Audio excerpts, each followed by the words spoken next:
Al ver, la gente se llenó de temor y glorificó a Dios que había dado tanto poder a los hombres. Bienvenidos. Día 2 de julio 2026 vamos a meditar el Evangelio de este día, San Mateo capítulo 9, versículo 1 al 8. ¿Por qué digo esto? Porque el Señor le dio poder a los hombres para perdonar pecados. San Juan capítulo 20, versículos 21, 22 y 23 dice: así como el Padre me envió a mí, yo los envío a ustedes para que aquel que perdonar, y sopló sobre ellos el Espíritu Santo, a quienes pueden perdonar los pecados quedan perdonados, a quienes retienen sus pecados quedan retenidos. Ese poder le dio a sus apóstoles, pero no solo ahí, sino también siguió, porque los apóstoles dejaron sus ministros, dejó los sacerdotes, que son los únicos pastores que pueden perdonar tal pecado a aquellos hombres.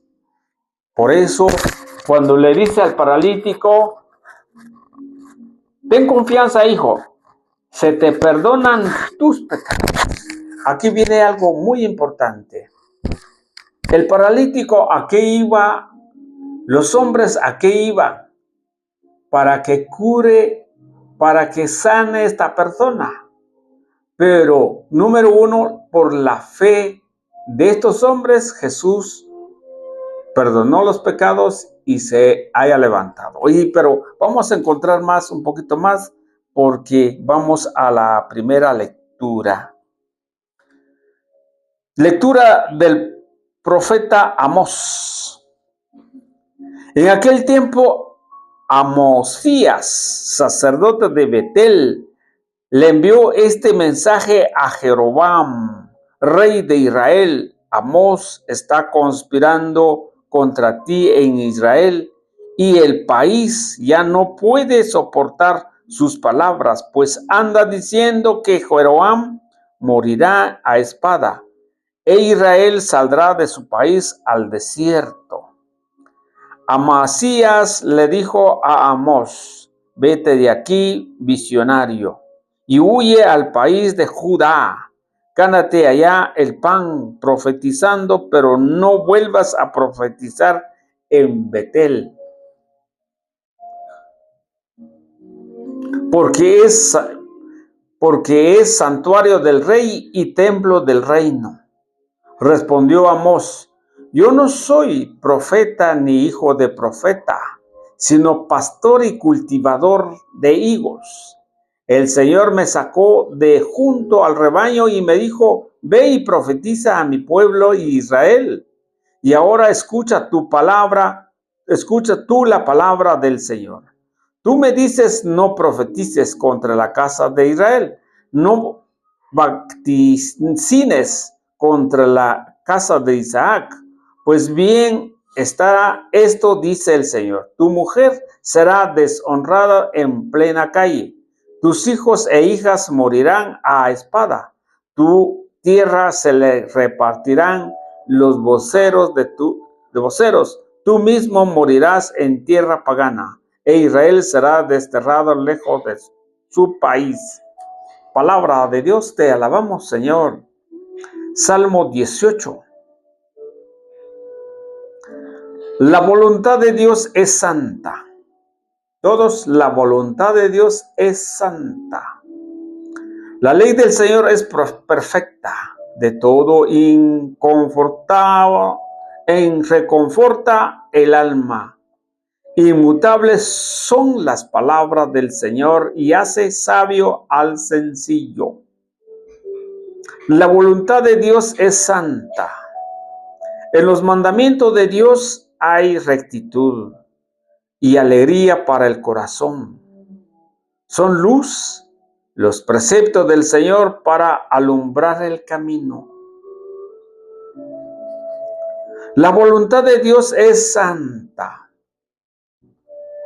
La voluntad de Dios es santa y para siempre estable.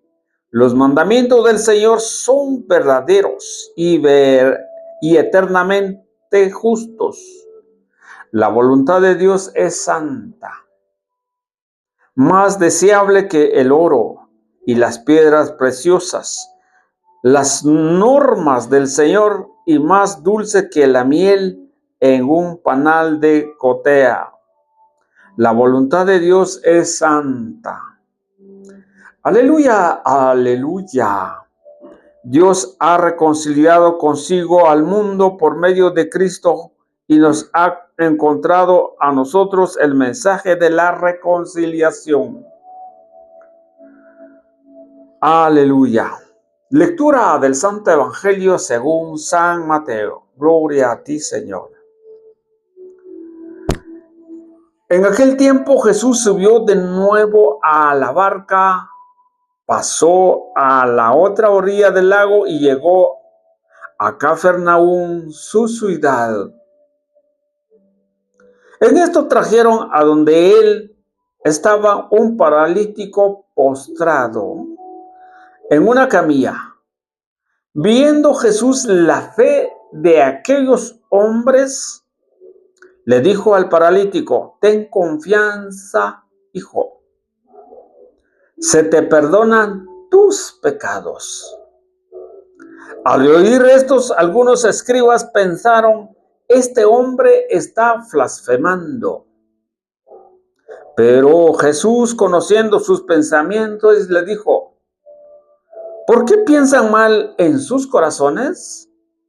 ¿Qué es más fácil decir: se te perdonan tus pecados, o decir: levántate y anda? Pues para que sepa que el Hijo del Hombre tiene poder en la tierra para perdonar los pecados. Le dijo entonces al paralítico: levántate y toma tu camilla y vete a tu casa. Él se levantó y se fue a su casa.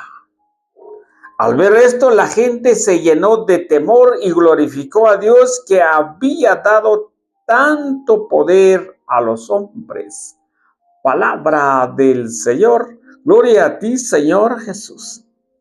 Qué mensaje, qué bueno este día 2 de julio, que podemos ver que hay hombres que pueden perdonar los pecados de los hombres, o nosotros tenemos donde podemos confesar nuestros pecados para que podemos estar limpio.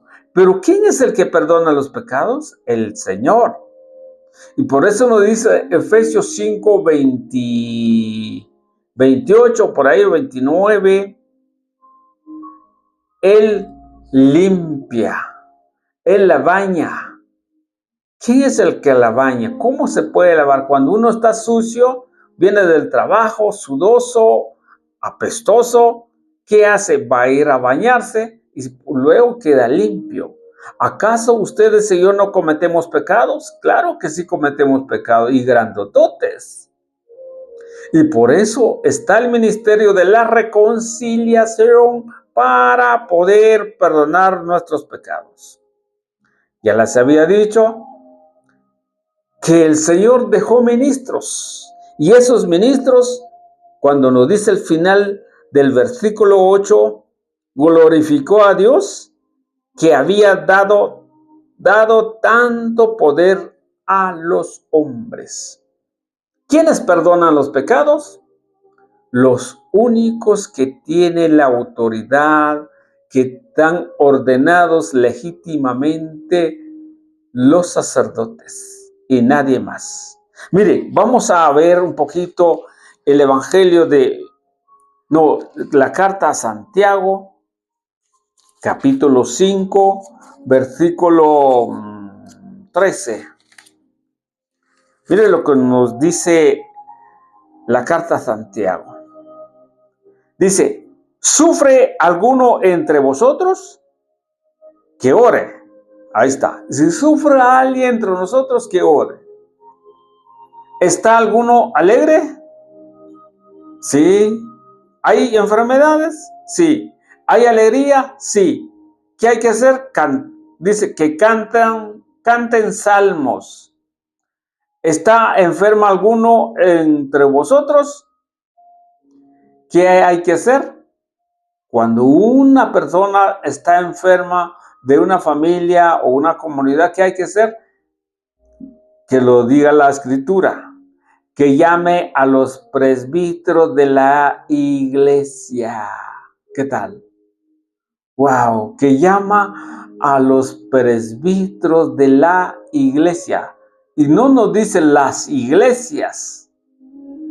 Llamo a fulano de tal, no, a la iglesia, porque Cristo dejó una sola iglesia.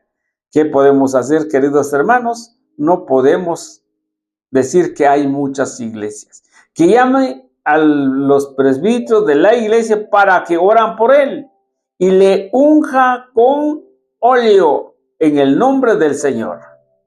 La oración hecha con fe salvará al enfermo y el Señor hará que se levante. Y si hubiera, mire lo que dice aquí, si hubiera cometido pecado, ¿qué hay que hacer? ¿Me voy a confesar directamente con el Señor? No, aquí dice, si hubiera cometido pecados, les serán perdonados. ¿Quiénes son? ¿A quién llamamos cuando está enfermo? Uno, los presbíteros. Y él puede orar por nosotros, nos puede ungir y nos puede confesar para que nuestros pecados quedan perdonados. Mire qué tan fácil es. Yo no sé por qué la gente no entiende estas cosas. ¿No será que porque no está el Espíritu Santo en su mente y su corazón? Miren lo que dice el versículo 16. Confesaos pues mutuamente vuestros pecados y orad los unos por los otros para que seas curados. Esta es palabra del Señor, no lo podemos quitar. Y aquí hay mucho como poder poner en un concepto especial para nuestras vidas, para nuestros corazones. Aquí tenemos una teología bíblica, por ejemplo, viendo Jesús la fe de aquellos hombres.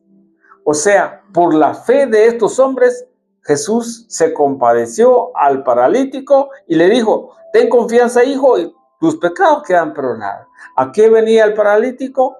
A que camina, ¿verdad? A que sea curado, pero primero los pecados. Y por eso el sacerdote le pregunta, ¿cuántas veces has pecado? ¿Cuáles son tus pecados? Mire, yo no me, por ejemplo, si dijera el que tiene pecado a confesar sus pecados y le dijera, Padre, fíjese que yo tengo un pecado porque no me he casado por la iglesia y estoy unido, ¿qué hace el sacerdote? No puede perdonar ese pecado, porque ese pecado tiene que arreglar sus asuntos personales, porque hay un pecado que no se puede perdonar. Y por eso el sacerdote pregunta, ¿hace cuánto has pecado? ¿Has confesado? ¿Cuáles son tus pecados? Y uno empieza a decir, y después le da la absolución, pero no es él el que está perdonando, sino en el nombre del Señor. Y por eso dice, la gente se llenó de temor y glorificó a Dios que había dado tanto poder a los hombres. Bienvenidos a la reflexión del Evangelio este día especial.